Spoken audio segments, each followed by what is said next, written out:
Early bird discount offers Harish academy అందిస్తుంది. అన్ని online కోర్సులపై భారీ discount offers. Group 1, group 2, SI, JL, DL, గ్రామ సచివాలయం ఫుల్ కోర్స్ ఏదైనా ₹499 మాత్రమే. APPSC, TSPSC కాంబో ప్యాక్ ₹999 మాత్రమే. వాలిడిటీ 6 నెలలు. ఈ ఆఫర్ ఫిబ్రవరి 22 నుండి ఫిబ్రవరి 26 వరకు మాత్రమే. సులభంగా జాబ్ సాధించే విధంగా లెజెండరీ ఫ్యాకల్టీచే రూపొందించబడిన స్టాండర్డ్ ఆన్లైన్ క్లాసెస్. మరెందుకు ఆలస్యం? వెంటనే హరీష్ అకాడమీ యాప్ ను డౌన్లోడ్ చేసుకోండి, విజయం సాధించండి. Harish the best academy. Phone number 8341116915.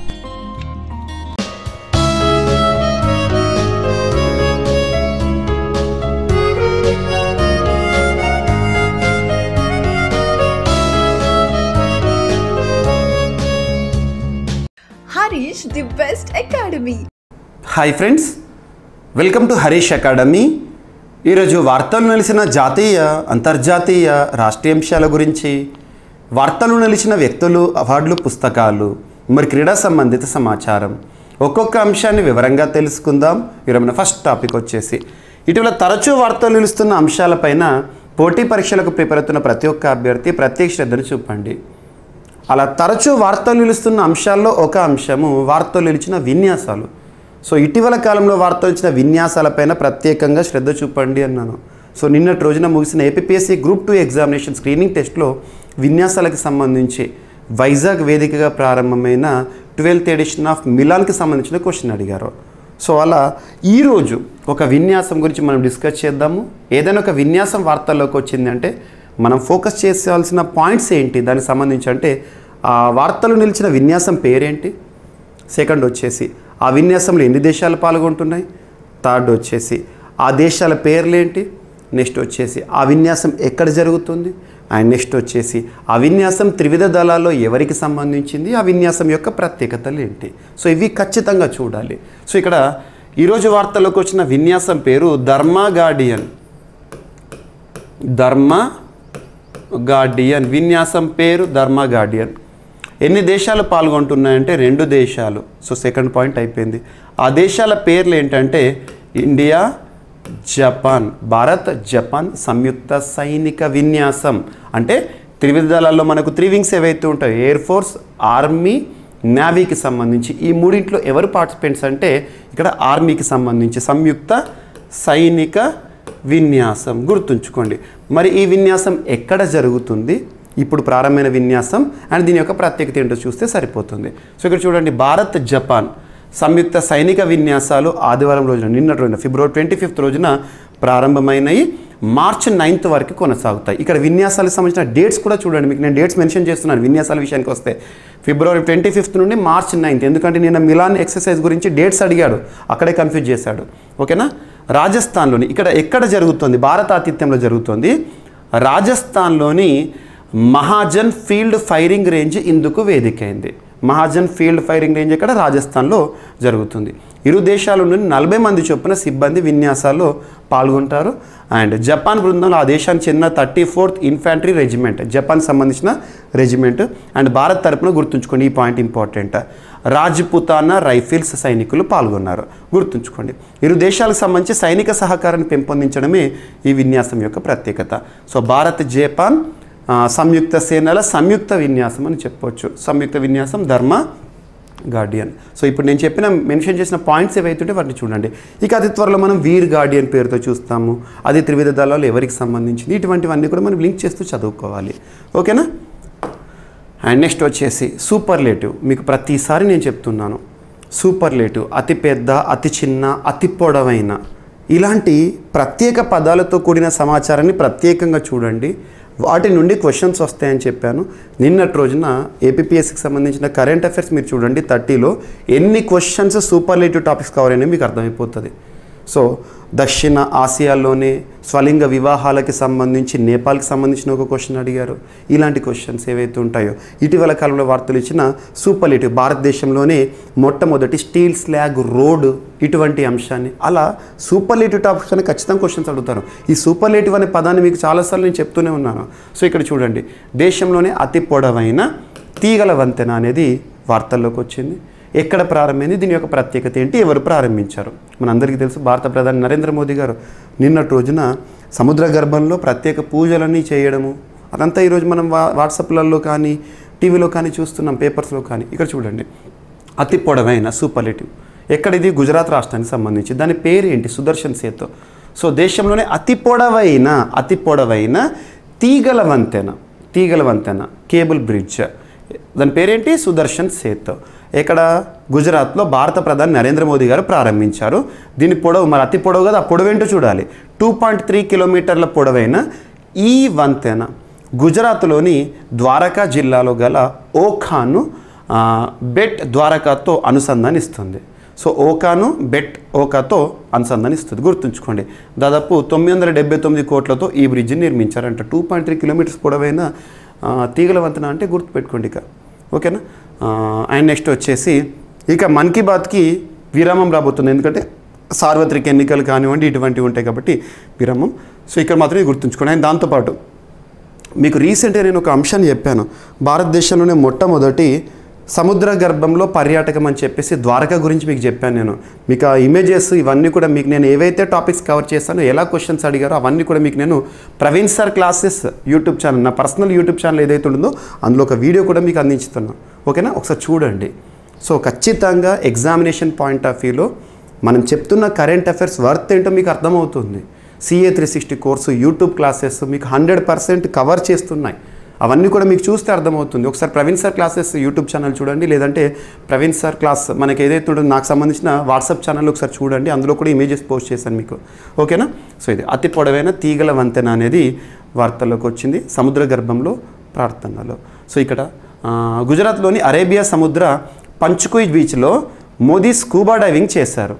సముద్ర గర్భంలోని పురాతన ద్వారకా నగరాన్ని సందర్శించారు.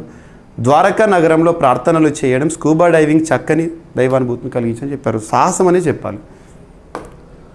అండ్ ఐఐటికి సంబంధించి యాక్చువల్లీ అన్ఫార్చునేట్లీ నిన్నటి రోజున ఐఐటికి సంబంధించిన క్వశ్చన్ రాలే. గత గ్రూప్ 1 ఎగ్జామినేషన్లో ఏపీపీఎస్సీ సంబంధించి క్వశ్చన్ వచ్చింది. ఇప్పుడు రానున్న గ్రూప్ 1 ఎగ్జామినేషన్ కూడా ఉంది.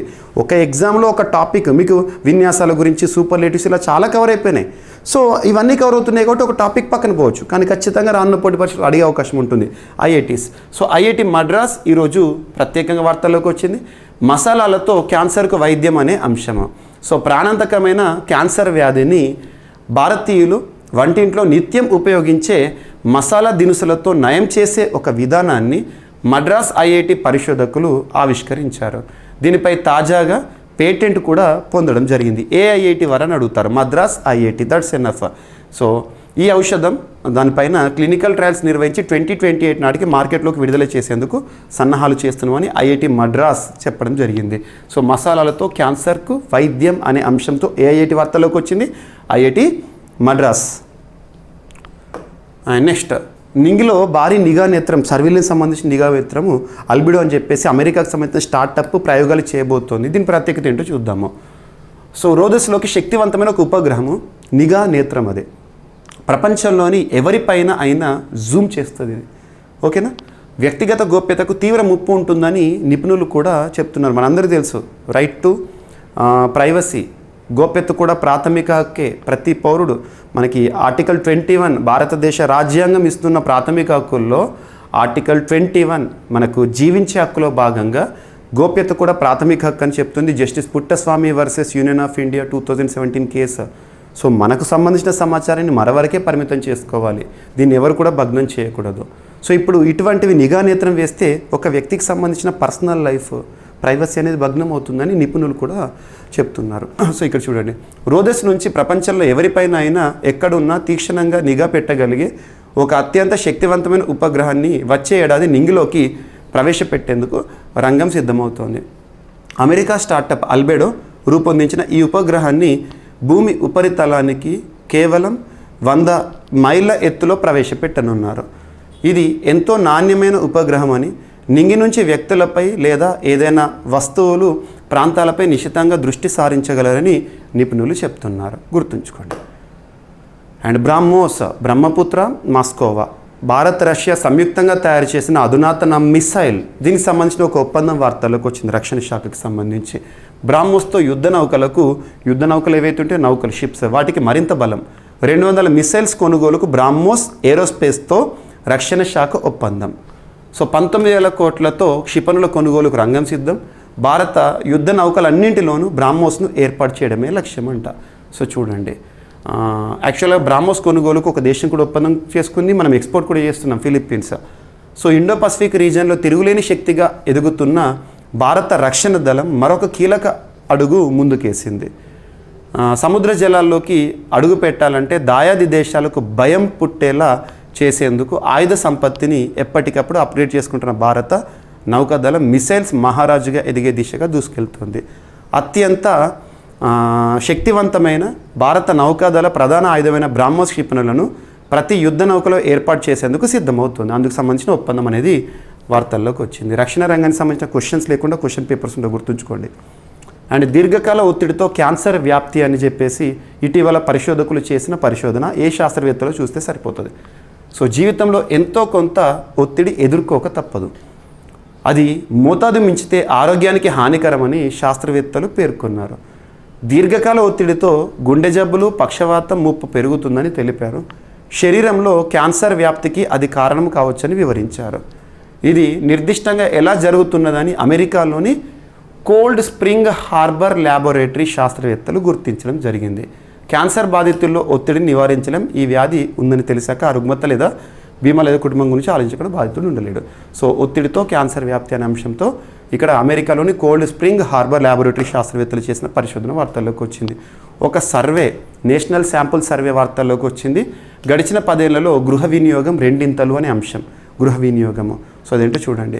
భారత్లో నెలవారీ తలసరి గృహ వినియోగం గడిచిన దశాబ్ద కాలంలో 2 పెరిగినట్టు నేషనల్ శాంపుల్ సర్వే కార్యాలయం అధికారికంగా ఒక సర్వేలో చెప్పారు. 2011-12 ఆర్థిక సంవత్సరం నాటికి తలసరి వినియోగం అనేది 2,630గా ఉంటే 2022-23 ఆర్థిక సంవత్సరం నాటికి ఇది పట్టణ ప్రాంతాల్లో 6,459కి పెరిగింది. గ్రామీణ ప్రాంతాల్లో అయితే తలసరి వినియోగము 1,430 నుంచి 3,773కు చేరింది. సో గృహ వినియోగ వ్యయంపై నేషనల్ శాంపుల్ సర్వే వారు 2022 ఆగస్టు నుండి 2023 జూలై మధ్య జరిపిన సర్వే వివరాలు ఇటీవల విడుదల చేయడం జరిగింది. సో ఈ గణాంకాలు గుర్తుంచుకోండి, ఎందుకంటే ఎగ్జామినేషన్లో ఏ ఒక్క పాయింట్ గురించి క్వశ్చన్ అడుగుతున్నాడో కూడా మనం ఎక్స్పెక్ట్ చేయలేని పరిస్థితి కాబట్టి ప్రతి ఒక్క పాయింట్ చూడండి. నెక్స్ట్ 1500 ఏళ్ల నాటి ఒక బుద్ధుని విగ్రహం అనేది ఇటీవల బయటపడింది. చరిత్రకి సంబంధించిన ఎగ్జిబిషన్లో భాగమని చూడండి. తిరుపతి జిల్లా ఏలూరులో, పేరు గుర్తుంచుకోండి, తిరుపతి జిల్లా ఏలూరు గ్రామంలో. తిరుపతి జిల్లా చిల్లకూరు మండలం ఏరూరు తిరుపతి జిల్లా ఏరూరు గ్రామంలో పురాతన శివాలయంలో సుమారు 1500 ఏళ్ల నాటి బుద్ధుని విగ్రహాన్ని పురావస్తు శాస్త్రవేత్తలు గత శనివారం గుర్తించారు. సో ఇక్కడ Eluru is different, that is district. ఇప్పుడు మనం చూస్తే తిరుపతి డిస్టిక్. సో ఇక్కడ అబ్జర్వ్ చేయండి, తిరుపతిలోని ఏరూరు, నాట్ ఏలూరు. ఓకేనా, గుర్తించారు. గ్రామంలోని శ్రీ జ్ఞాన ప్రసూనాంబ సమేత శ్రీ కాళహస్తీశ్వర స్వామి దేవాలయ ఆవరణలో ఎన్నో ఏళ్ళుగా ఒక దిమ్మపై ధ్యాన ముద్రలో ఉన్న 3 అడుగుల బుద్ధుని విగ్రహం గురించి ఇక్కడ చరిత్రకారులు చెప్పడం జరిగింది. సో ఎక్కడ బయటపడింది, ప్రత్యేకత ఏంటి, సరిపోతుంది. అండ్ నెక్స్ట్, జాతీయ స్థాయిని మించి ఏపీ తలసరి వినియోగ వ్యయం ఉంది అని చెప్పేసి ఇటీవల వార్తల్లోకి వచ్చిన గృహ వినియోగ సర్వే, ఇందాక మీకు చెప్పిన కదా survey, national sample survey. So ఎక్స్క్లూజివ్గా ఏపీకి సంబంధించింది. ఓకేనా. ఆంధ్రప్రదేశ్లో గ్రామీణ పట్టణ ప్రాంతాలు నెలసరి లేదా నెలసరి తలసరి వినియోగ వ్యయం జాతీయ స్థాయిని మించి నమోదైందంట. ఈ విషయాన్ని కేంద్ర గణాంకాలు కార్యక్రమాల అమలు, ministry of statistics and programme implementation మంత్రిత్వ శాఖ వారు నిన్నటి రోజున విడుదల చేసిన గృహ వినియోగ సర్వే 2023 వెల్లడించింది. వివిధ సంక్షేమ పథకాల ద్వారా పథకాలు అందిస్తున్న ఉచిత ఆహారేతర వస్తువుల వినియోగం ఆధారంగా 2022-2023 గృహ వినియోగ వ్యయం గురించి గణాంకాలు చెప్పడం జరిగింది. గుర్తుంచుకోండి, ఏపీకి సంబంధించిన ఎక్స్క్లూజివ్. ప్రతి పాయింట్ చూడండి. మీకు నేను వాట్సాప్ ఛానల్లో కూడా ఇమేజెస్ పోస్ట్ చేసిన, ఒకసారి చూడండి. అండ్ లాస్ట్, క్రీడలకు సంబంధించి ఛాంపియన్గా తెలంగాణ. ఏ క్రీడకు సంబంధించి ఎక్కడ జరిగింది చూద్దాం. జాతీయ సాఫ్ట్ బాల్ ఛాంపియన్షిప్లో తెలంగాణ బాలికల జట్టు విజయంగా నిలిచింది. ఛాంపియన్గా ఇక్కడ జాతీయ సాఫ్ట్ బాల్ ఛాంపియన్షిప్ బీహార్ రాజధాని పాట్నాలో ఫిబ్రవరి 25వ తేదీన ఈ టోర్నీ ఫైనల్ జరిగింది. Telangana versus Kerala final match. అందులో తెలంగాణ గెలవడం జరిగింది. ఎక్కడ జరిగింది, ఎవరి మధ్య ఫైనల్ జరిగింది, అండ్ ఈ ఈవెంట్ ఏంటి? So soft ball national event, గుర్తుంచుకోండి. ఇవి ఫ్రెండ్స్ ఈరోజు వార్తలు ఇచ్చిన అంశాలు. ఒకసారి ర్యాపిడ్గా చూస్తే వార్తలు నిలిచిన ధర్మా గార్డియన్ విన్యాసము. సెకండ్, దేశంలోని అతి పొడవైన తీగల వంతెన నిన్నటి రోజున ప్రారంభించడం జరిగింది నరేంద్ర మోదీ గారు. అండ్ మసాలాలతో క్యాన్సర్కు వైద్యం అనే అంశంతో ఐఐటి మద్రాసు. అండ్ నింగిలోకి భారీ నిఘా నేత్రం అనే అంశము. అండ్ నెక్స్ట్, బ్రాహ్మోస్తో యుద్ధ నౌకలకు మరింత బలం అనే అంశము ఒప్పందము. నెక్స్ట్, దీర్ఘకాల ఒత్తిడితో క్యాన్సర్ వ్యాప్తి అనే అంశంతో అమెరికాలోని శాస్త్రవేత్తలు చేసిన పరిశోధన. గడిచిన 10 ఏళ్లలో గృహ వినియోగం 2 ఇంతలు పెరిగిందంట నేషనల్ శాంపుల్ సర్వే నివేదిక. 1500 ఏళ్ల నాటి బుద్ధుని విగ్రహం గుర్తింపు. అండ్ జాతీయ స్థాయిని మించి ఏపీ తలసరి వినియోగ వ్యయం అనేది పెరిగిందంట. అండ్ ఛాంపియన్గా తెలంగాణ, జాతీయ సాఫ్ట్బాల్ ఛాంపియన్షిప్లో తెలంగాణ బాలికల జట్టు గెలుపొందింది కేరళ పైన బీహార్ రాజధాని పాట్నాలో జరిగిన ఫైనల్ మ్యాచ్. సో ఇవి ఫ్రెండ్స్ ఈరోజు వార్తలో నిలిచిన అంశాలు. మిస్లేని అంశాలను మిగిలిపోతే రేపటి క్లాస్లో జోడించి మరొకసారి నేర్చుకుందాం. రేపు కలుద్దాం. Thank you.